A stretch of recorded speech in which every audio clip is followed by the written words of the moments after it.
Next 9 live देख रही हैं आप और मैं हूं आपके साथ प्रज्ञा सिंह। प्रोग्राम की शुरुआत करेंगे और बात करेंगे यहाँ पर एक बार फिर से भोजपुरी एक्ट्रेस आकांक्षा दुबे के केस की। आकांक्षा दुबे के केस में जहां एक और कोर्ट की तरफ से आरोपी समर सिंह को 14 दिन की न्यायिक हिरासत में भेजने का फैसला आया, तो वहीं दूसरी ओर अब समर सिंह इस पूरे मामले में कई बड़े खुलासे कर रहा है। ये खुलासे वाकई में रोंगटे खड़े कर देने वाले हैं, क्योंकि अब तक कहीं ना कहीं आकांक्षा दुबे का केस एक तरफा था। जो भी आरोप थे वो आकांक्षा दुबे के परिवार की तरफ से लगाए जा रहे थे, लेकिन आरोप जिस पर लग रहे थे उसकी तरफ से किसी भी तरह की प्रतिक्रिया नहीं आ रही थी। लेकिन अब जो भी आरोप समर सिंह पर लगाए गए हैं उनका जवाब भी समर सिंह दे रहा है, और इस मामले में लगातार एक ऐसा सेंटेंस जो वो बार बार कह रहा है कि वो इस केस में बेकसूर है, उसके खिलाफ ना तो कोई सबूत अभी तक पुलिस के हाथ लगा है और ना ही आकांक्षा दुबे अपनी जान लेने से पहले किसी भी तरह का कोई सबूत, कोई वीडियो, कोई फोटो या फिर किसी भी तरह का कोई नोट लिखकर छोड़कर गई हो जिसके बाद ये कहा जा सके कि आकांक्षा के निधन के लिए समर सिंह ही जिम्मेदार है। इसी के साथ समर सिंह ने और भी कई बड़े खुलासे किए हैं, जिसके बाद कहीं ना कहीं अब ऐसा हो सकता है कि जब अगली सुनवाई होगी इस पूरे मामले में, तो कहीं ना कहीं आकांक्षा दुबे की मां मधु दुबे इस केस में फंस सकती है, क्योंकि समर सिंह ने वाकई में ऐसे सवाल उठाए हैं जिन पर अब सोच विचार करने की जरूरत है, और कहीं ना कहीं जिसकी वजह से अब पुलिस काफी ज्यादा कंफ्यूज हो गई है कि आखिरकार भरोसा किस पर किया जाए। इस मामले में समर सिंह की सबसे बड़ी गलती यही है कि आकांक्षा के निधन की जैसे ही उसे जानकारी मिली, इसके बाद वो पुलिस के सामने नहीं आया, उसने पुलिस के सामने सरेंडर नहीं किया, बल्कि वो भाग गया। और यही सबसे कह सकते हैं मजबूत इस पूरे मामले में एंगल है जो समर सिंह के खिलाफ आकांक्षा का परिवार इस्तेमाल कर रहा है। इस बीच आकांक्षा दुबे की अकाउंट डिटेल्स भी सामने आई है, जिसके मुताबिक आकांक्षा दुबे का जो बैंक अकाउंट है वो पूरी तरह से खाली है। अब ऐसे में आखिरकार आकांक्षा दुबे के पैसे कहां हैं? क्योंकि आकांक्षा दुबे की मां मधु दुबे ने सीधे सीधे समर सिंह पर यह आरोप लगाया है कि समर सिंह ने आकांक्षा दुबे के 5 करोड़ रुपए के साथ कोई हेरा फेरी की है। आकांक्षा के वो 5 करोड़ रुपए आखिरकार कहां है, उसकी छानबीन के लिए परिवार की तरफ से समर सिंह के बैंक अकाउंट को खंगालने की मांग की गई है।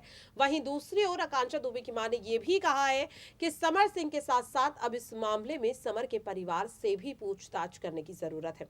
वहीं दूसरी ओर समर सिंह इस पूरे मामले में जिस तरह से आकांक्षा दुबे के साथ 2 अनजान लड़कों का जिक्र कर रहा है, जिसमें उसका सीधे सीधे कहना है कि आकांक्षा दुबे के जो संबंध है वो समर सिंह के साथ वैसे नहीं थे जैसे कि पर्दे पर दिखाई देते थे। कैमरा के सामने जैसा समर सिंह और आकांक्षा दुबे का रिश्ता था वो सिर्फ और सिर्फ कैमरा के सामने ही सीमित था। रियल लाइफ में दोनों का रिश्ता बहुत ही ज्यादा अलग था। यहाँ पर समर सिंह ने यह भी कहा कि आकांक्षा दुबे कहीं ना कहीं आकांक्षा दुबे समर सिंह को धोखा दे रही थी। यहाँ पर 2 लड़कों का जिक्र किया है कि आकांक्षा दुबे जब भी शूट होता था तो वो तब तो समर सिंह के साथ होती थी, लेकिन इसके अलावा वो किन्हीं 2 लड़कों से बात किया करती थी। घंटों तक बात होने की यहाँ पर जो सच्चाई है वो समर सिंह की तरफ से बताई गई है। जिसके बाद अब आकांक्षा दुबे के मोबाइल फोन को खोलने की कोशिश पुलिस और ज्यादा तेजी से करे, क्योंकि पुलिस ने यहाँ पर जो आकांक्षा दुबे का मोबाइल फोन है उसे लखनऊ के एक लैब में भेजा है, जिसे लगातार अनलॉक करने की कोशिश की जा रही है, लेकिन अभी तक आकांक्षा का मोबाइल फोन अनलॉक नहीं हो पाया है। हालांकि आकांक्षा दुबे के फोन का सीडीआर पुलिस निकाल चुकी है, और यहाँ पर कॉल रिकॉर्ड जो है उनके मुताबिक ये पता चला है कि आकांक्षा ने अपने निधन से पहले समर सिंह को कॉल किया था। 4 से 5 सेकंड तक कॉल चली और उसके बाद फोन कट हो गया, जिसे लेकर समर सिंह ने एक और कहानी गढ़ी है। सीधे सीधे समर सिंह का कहना है कि जब आकांक्षा ने समर सिंह को कॉल किया था काफी ज्यादा शोर था, बैकग्राउंड नॉइस काफी ज्यादा होने की वजह से समर सिंह कुछ नहीं समझ पाया कि आखिरकार आकांक्षा क्या कहना चाहती है, जिसकी वजह से समर सिंह ने फोन कट कर दिया। अब सवाल यह भी उठ रहा है कि जब रात में 2 बजे के आसपास समर सिंह ने या आकांक्षा दुबे ने समर सिंह को कॉल किया, तो फिर आखिरकार समर सिंह ने दोबारा फोन करने की कोशिश क्यों नहीं की? समर सिंह ने यह जानने की कोशिश क्यों नहीं की कि आखिरकार इतनी रात में आकांक्षा ने समर सिंह को कॉल क्यों किया है।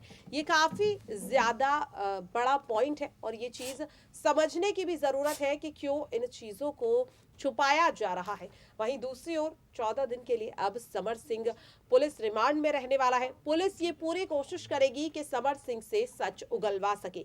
हालांकि समर सिंह सच उगलेगा या नहीं ये तो देखने वाली बात होगी, लेकिन 14 दिन का वक्त एक बहुत ही कह सकते लंबा वक्त है और इस दौरान कुछ भी हो सकता है। समर सिंह कोई भी सच्चाई बयां कर सकता है।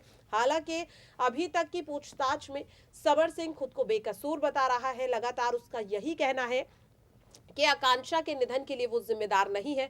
उसे आखिरकार कसूरवार क्यों ठहरा रहा है आकांक्षा दुबे का परिवार, वो ये चीज नहीं जानता।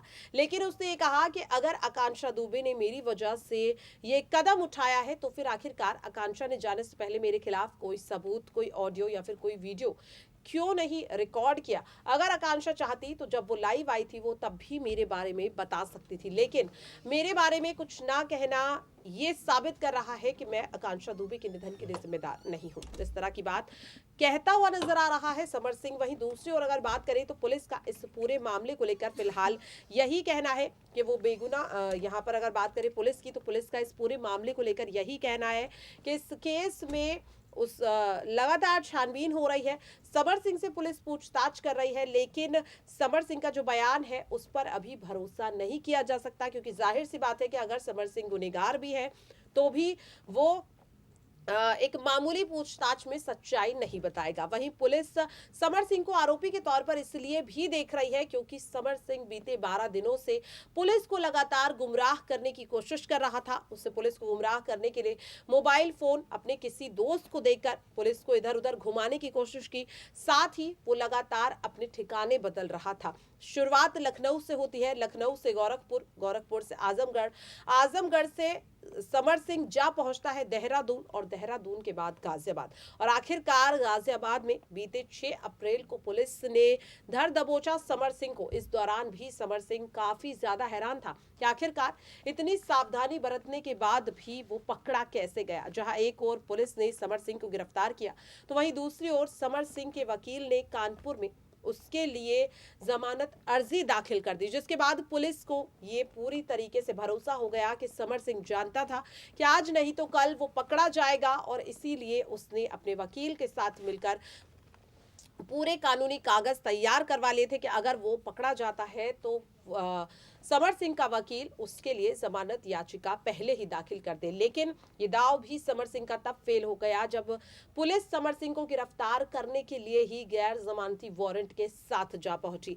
अब 14 दिन की रिमांड दी गई है। हालांकि अभी तक समर सिंह को पुलिस ने क्वारंटाइन करके रखा हुआ है, क्योंकि लगातार जिस तरह से कोविड केसेस बढ़ रहे हैं ऐसे में पुलिस किसी भी तरह की लापरवाही नहीं बरतना चाहती और इसीलिए कोर्ट ने भी समर सिंह को 14 दिन की न्यायिक हिरासत में भेजने का फैसला सुना है। तो सीधे सीधे अब देखना यही होगा कि आखिरकार ये 14 दिन अब आकांक्षा दुबे के केस में और कौन से बड़े खुलासे होते हैं। फिलहाल के लिए इस खास प्रोग्राम में इतना ही। बाकी ऐसी ही तमाम अपडेट से जुड़े रहने के लिए देखते रहिए नेक्स्ट 9 लाइव।